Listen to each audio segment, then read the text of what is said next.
সিরাজগঞ্জে ভোক্তার স্বার্থ সুরক্ষায় ভোজ্য তেলের নিরাপত্তা ও পুষ্টিমান নিশ্চিতকরণ বিষয়ক কর্মশালা অনুষ্ঠিত।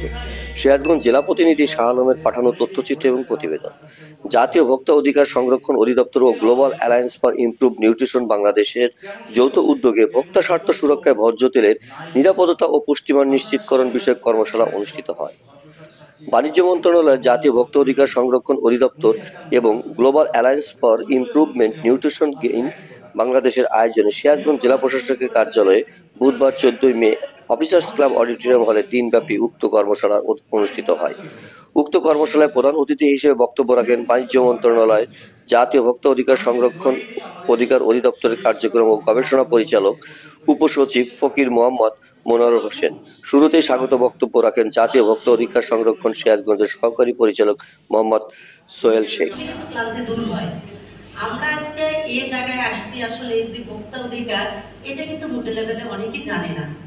মা বোনেরা যেমন এখন বিশেষ করে আসলে কিছু কিছু ছোট ছোট বাজার হয়েছে, বউ বাজার, তারপরে ধরেন আমাদের ভাই যারা আছে, যেমন আমার স্বামী, তারা চাকরি করে, তারা সময় পায় না, তাহলে বাচ্চাটা কি করবে? নারী, সে নারীকে কি করে, আমার মতো নারীকে দেখি সস্তা কোনটা আছে, সে সস্তাটাকে আমি কিনবো, যে ওখান থেকে আমার 1 টাকা বাঁচাবো। কিন্তু আমি চিন্তা করতেছি না যে না, ওই সস্তা জায়গায় গেলে ওটা ভালো হবে না, আমার পরিবারের জন্য ভালো হবে না, আমার একটা ভালো জিনিস ওখান থেকে ক্রয় করতে হবে। তাহলে ভালো জিনিস বলতে কোনটা?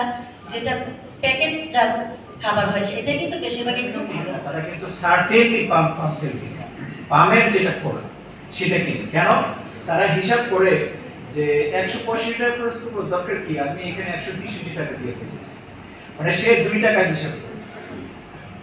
আপনি যদি সারাদিনে তার যে প্রোডাকশন, এই প্রোডাকশনের ক্ষেত্রে আপনি চিন্তা করেন, তাহলে কত টাকা অতিরিক্ত তার ইনভেস্টমেন্ট করতে হচ্ছে?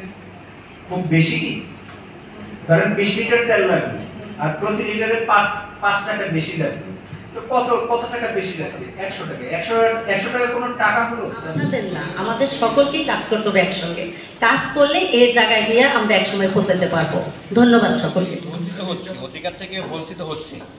এই অধিকার থেকে যখন আমরা বঞ্চিত হব নাগরিক হিসাবে অথবা একজন ভোক্তা হিসেবে, তখন এটা প্রতিকার পাওয়ার জন্য, মানে প্রতিকার পাওয়ার জন্য আমরা কার কাছে যাব, কিভাবে যাব, কখন যেতে পারবো, এইটি আমার প্রশ্ন।